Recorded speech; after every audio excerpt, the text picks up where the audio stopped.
So yun, kinukwento ko nga, yung lagi sinasabi ng tatay ko, huwag kang maging madamot sa kapwa mo.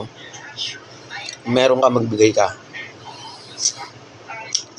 Natatanda ko, nasa Pampanga kaming dalawa. Kasama namin yung mga staff niya. Magkakarga kami ng manok.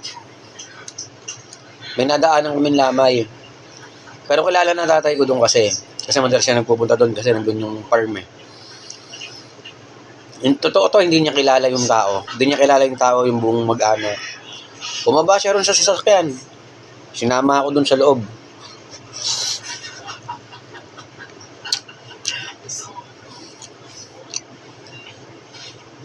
Parang halos yata kalahati ng sahod niya ibinigay niya ron sa ano.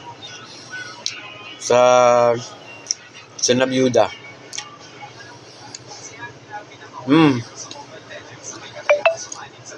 Tapos, coincidence, magkaigaran kami nung anak nung namatay.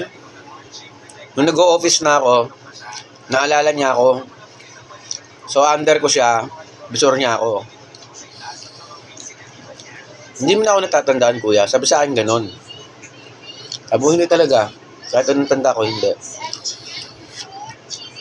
Kami yung tinulungan ni Tatay Ompong nung namatay si Papa.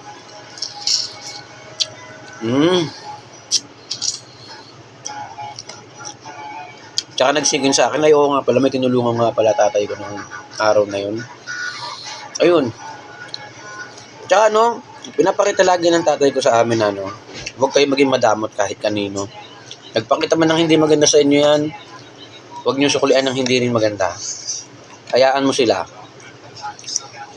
Tuloy ka lang sa paglalakad mo.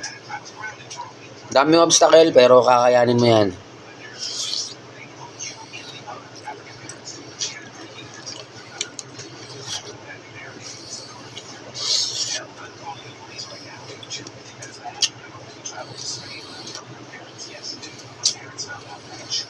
Ang daming basag ng truck.